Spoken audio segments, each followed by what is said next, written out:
The Night Mother's Truth by Gaston Bellefort.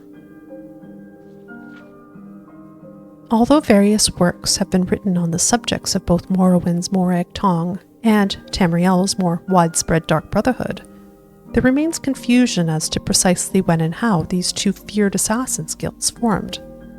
Or, more specifically, when and how the Dark Brotherhood split from the Morag Tong, as the former is widely accepted to have sprung from the latter. The largest point of contention seems to be the figure of the Night Mother, a woman who figures prominently in both organizations. Through extensive research and interviews, and not inconsiderable risk to my own life, if the Dark Brotherhood holds this information sacred, I have finally solved this ages-old mystery. I have finally uncovered the Night Mother's truth. Although her name has been lost to time, the Night Mother was once a mere mortal, a dark elf woman who lived in a small village once located where the city of Breville stands now, in the imperial province of Cyrodiil. She was a respected member of the Morag Tong, and, like her fellow members, this woman made her trade as an assassin in service to the Daedric prince Mephala. In fact, the woman held the title of Night Mother, reserved for the highest-ranking female member of the organization. To be Night Mother of a particular sect was to be that group's matron, the favorite of Mephala, both respected and feared. However, it was not Mephala who facilitated the transformation from woman to spectre, but another, some would say far deeper form of evil. Sithis, the Dread Lord, embodiment of the unending void.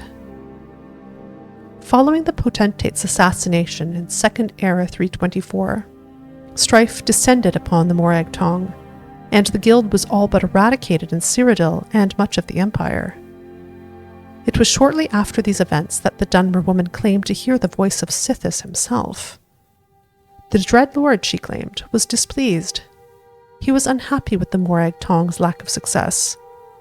The Void, he told her, was hungry for souls, and it was her destiny to set things right. And so, according to Dark Brotherhood legend, Sithis visited the Night Mother in her bedchamber and begat her 5 children. 2 years passed before the unthinkable happened. The Dark Elf woman followed through with the Dread Lord's ultimate plan. One night, she murdered her children and sent their souls straight to the Void, straight to their father. When they learned of this affront to decency, the people of the village rallied against the woman, for such an act was considered incomprehensible, even for a Night Mother of the Morag Tong. In one night of vengeance, they descended upon the woman, killing her and burning down the house in which the atrocity took place. And that was the end of the story. Or so everyone thought.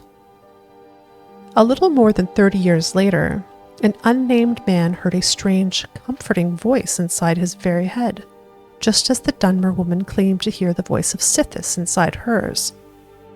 The voice identified herself as the Night Mother and named the man Listener, the first of many. And so, the unholy matron set her servant on his path. He would found a new organization, a guild of assassins known as the Dark Brotherhood, in service not to Mephala, but to the Dread Lord Sithis. The Morag Tong, now surviving only in Morrowind, was an artifact of a forgotten age. The Dark Brotherhood would marry business with death. The organization would grow in wealth and power, and the Void would swell with fresh souls. It was, the Night Mother told her listener, the perfect arrangement. In the early days of the Dark Brotherhood, the bodies of the Night Mother and her children were recovered from their original burial site and interred in a crypt beneath the site of her house. And there they remain, even today. So if, in your travels, you find yourself in the city of Breville and make a wish at the statue of the Lucky Old Lady, as is the local custom, know that you stand on sacred, if evil, ground. For you stand above the Night Mother, the unholy matron herself, and your luck has just run out.